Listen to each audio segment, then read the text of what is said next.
दोस्तों आज की ये वीडियो में हम देखेंगे चीनी बनने का पूरा तरीका। वही सफेद चीनी जो आप रोजाना चाय में या मिठाई में इस्तेमाल करते हैं। क्या आपने कभी सोचा है कि ये चीनी बनती कैसे है? लोग तरह तरह की बातें करते हैं। कुछ कहते हैं चीनी को फैक्ट्री में पैरों से कुचला जाता है, कुछ कहते हैं ये बहुत गंदी होती है। लेकिन आज हम अंदाजे नहीं लगाएंगे, आज हम अपनी आंखों से देखेंगे। आज हम आपको लेकर चलेंगे फैक्ट्री के अंदर जहां हरे भरे गन्ने से चीनी बनती है। तैयार हो जाएं, क्योंकि आज का सच आपकी सोच को बदल सकता है। तो आइए वीडियो का आगाज करते हैं। प्यारे दोस्तों, वर्ल्ड इन उर्दू में सलमान बेग की तरफ से अस्सलाम वालेकुम। चीनी बनने का आगाज होता है किसान के खेत से। वहाँ हरे भरे लंबे लंबे गन्ने होते हैं। धूप और पानी की वजह से ये गन्ने मीठे हो जाते हैं। जब गन्ना पक जाता है तो किसान इसे काटते हैं। मशीन गन्ने को जड़ से काटती है और पत्ते अलग कर देती है। फिर साफ गन्ना ट्रक में लाद दिया जाता है। ट्रक में भरे गन्ने फैक्ट्री की तरफ चल पड़ते हैं। ये सफर बहुत तेज होता है, क्योंकि गन्ना अगर ज्यादा देर रखा जाए तो सूख जाता है। इसलिए गन्ने को 24 घंटे के अंदर फैक्ट्री पहुंचाना बहुत जरूरी होता है। फैक्ट्री में दाखिल होते ही शोर शुरू हो जाता है। बड़ी बड़ी मशीनें, भाप, आवाजें। ये फैक्ट्री अपनी बिजली खुद बनाती है। गन्ने के बचे हुए हिस्से को जलाकर बिजली पैदा की जाती है। सबसे पहले गन्ने को साफ किया जाता है, फिर बड़ी मशीनों में इसे छोटे छोटे टुकड़ों में काटा जाता है। फिर एक और मशीन गन्ने को रेजा रेजा कर देती है। अब गन्ना रुई जैसा नरम हो जाता है। इससे रस निकलना आसान हो जाता है। अब ये कटा हुआ गन्ना बहुत भारी रोलर्स में जाता है। ये रोलर्स गन्ने को जोर से दबाते हैं। जैसे ही दबाव पड़ता है, गन्ने से मीठा रस बाहर निकलने लगता है। इस रस को बार बार निचोड़ा जाता है ताकि एक कतरा भी ना बचे।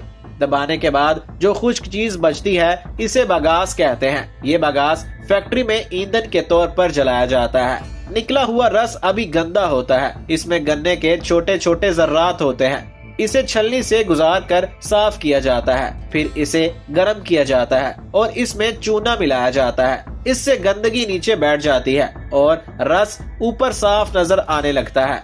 ये साफ रस अब सुनहरी रंग का होता है।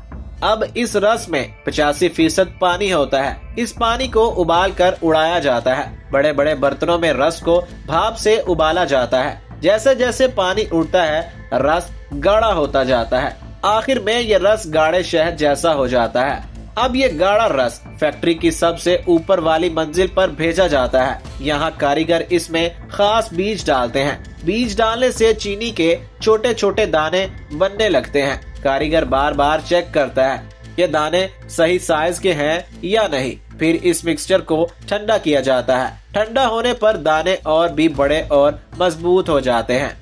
अब इस मिक्सचर में चीनी के दाने और काला शीरा दोनों होते हैं। उन्हें अलग करने के लिए बहुत तेज घूमने वाली मशीन सेंट्रीफ्यूज इस्तेमाल की जाती है। ये मशीन वॉशिंग मशीन की तरह घूमती है।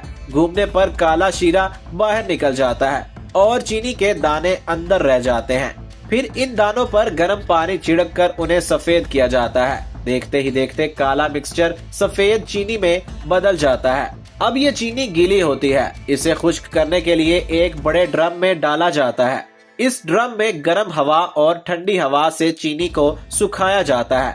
इसके बाद चीनी बिल्कुल भरभरी और खुली खुली हो जाती है। अब चीनी को छलनी से छान कर मुख्तलिफ साइज में तकसीम किया जाता है। बहुत बड़े और चमकदार दानों को सबसे अच्छी क्वालिटी का समझा जाता है। जो दाने छोटे होते हैं वो घरों में इस्तेमाल होती है।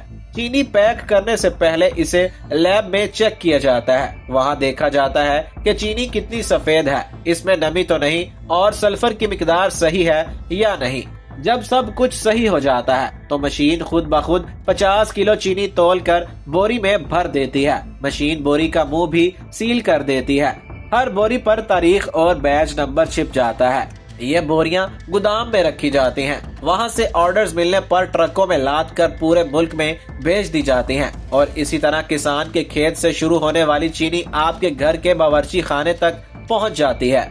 दोस्तों पुराने जमाने में चीनी बनाने का तरीका बिल्कुल मुख्तलिफ था। आज की बड़ी मशीनों के बरक्स उस वक्त गन्ने को बैलों से चलने वाली बड़ी चक्की में डालकर कुचला जाता था। बैलों के घूमने पर चक्की के भारी पत्थर गन्ने को पीसते और उसका रस निचोड़ लेते थे। ये रस घर की चक्की पर गन्ना पीने जैसा ही होता था।